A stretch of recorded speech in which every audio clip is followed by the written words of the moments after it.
Atenção, Brasil! A casa caiu. O que vocês vão ouvir agora é a notícia que o clã Bolsonaro mais temia. Uma investigação devastadora no Senado Federal acaba de expor o que milhões de brasileiros suspeitavam, mas que até agora permanecia nas sombras. O nome de Bolsonaro, e especificamente de Eduardo Bolsonaro, foi oficialmente exposto e ligado ao coração de um dos esquemas mais cruéis e covardes já montados na história deste país. O mega esquema de desvio de dinheiro do INSS. Isso mesmo que você ouviu. Enquanto aposentados e pensionistas sofriam em filas humilhantes, lutando por um benefício que é seu por direito, uma teia de corrupção, segundo as investigações, operava para saquear os cofres da Previdência. E agora, as evidências e os testemunhos começaram a apontar diretamente para o coração do poder do governo anterior. Fiquem comigo até o final, porque vou detalhar, passo a passo, como os senadores, em um trabalho corajoso, seguiram o rastro do dinheiro e encontraram a assinatura política que faltava. Vou revelar o que disse a testemunha-chave que fez o Congresso Nacional tremer e colocou Eduardo Bolsonaro no centro do maior escândalo do governo de seu pai. Preparem-se, porque a verdade é chocante e precisa ser dita. Mas antes de entrarmos nos detalhes da bomba que explodiu hoje, preciso contextualizar a dimensão real desse crime. Estamos falando de um prejuízo que pode ultrapassar os 50 bilhões de reais. 50 bilhões que foram sugados dos cofres da Previdência, enquanto milhões de brasileiros honestos eram humilhados em filas intermináveis, recebendo negativas injustificadas para benefícios que eram seus por direito. Era dinheiro suficiente para resolver definitivamente o problema das filas do INSS, para modernizar realmente o sistema, para garantir dignidade aos nossos idosos. Mas não, esse dinheiro foi parar nos bolsos de uma quadrilha que operava nos corredores do poder. A investigação da CPI descobriu algo que vai deixar vocês estarrecidos.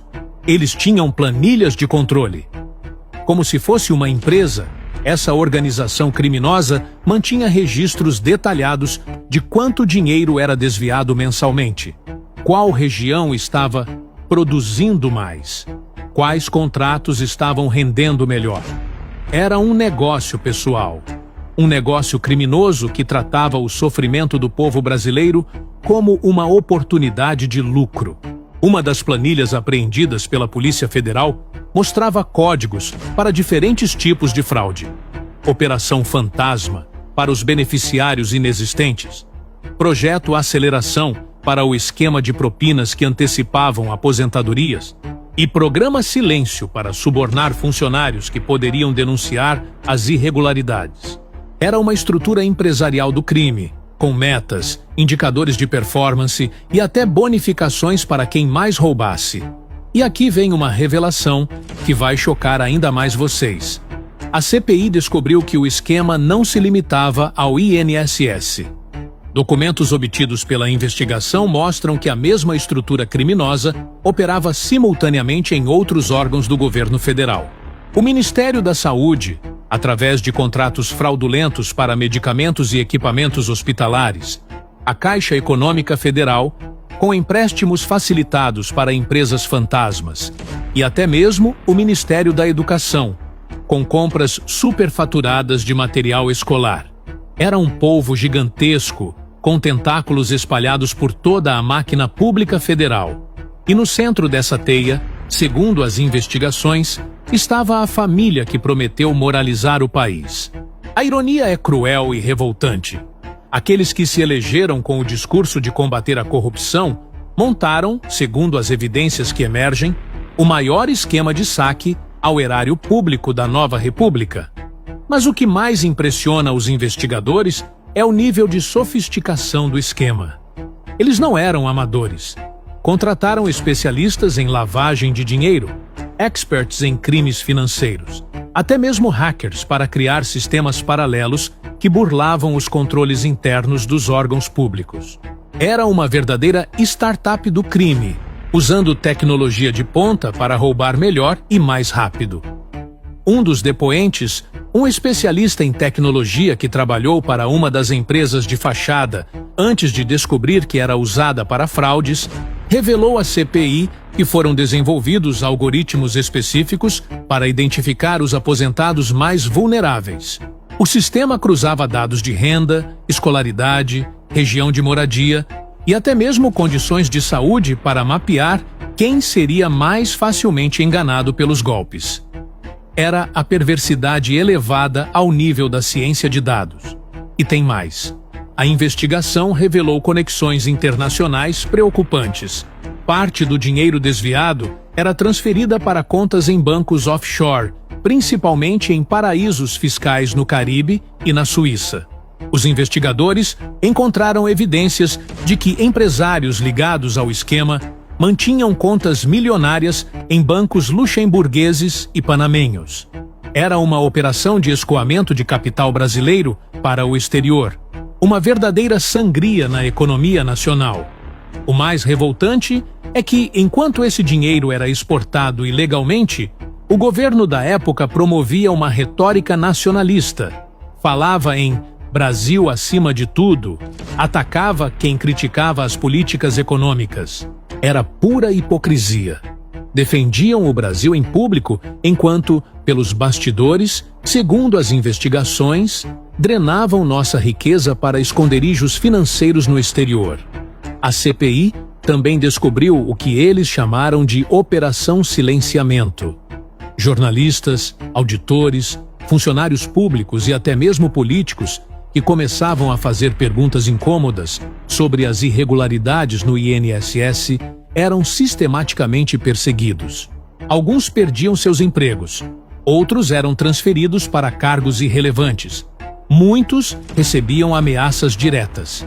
Era uma verdadeira máquina de intimidação para proteger o esquema. Um caso particularmente chocante foi o de uma auditora fiscal que descobriu irregularidades em contratos milionários no INSS. Quando ela se recusou a assinar um parecer favorável a uma empresa obviamente fraudulenta, começou a receber ligações anônimas, ameaçadoras. Seu carro foi vandalizado. Sua família passou a ser seguida. A pressão foi tanta que ela pediu transferência para outro estado e ficou 2 anos afastada do trabalho por problemas psicológicos. Esse é o Brasil que eles queriam. Um país onde a honestidade era punida e a corrupção era premiada. E agora chegamos ao ponto crucial, ao momento em que a investigação encontrou a conexão política que faltava. Todos os indícios apontavam para uma proteção de alto nível, algo que vinha de muito acima na hierarquia do poder. Os criminosos operavam com uma confiança, uma arrogância que só poderia vir da certeza de que tinham cobertura política. Mas qual era essa cobertura? Quem eram os padrinhos políticos desse esquema monstruoso? A resposta veio através do depoimento mais explosivo já ouvido em uma CPI na história recente do Congresso Nacional.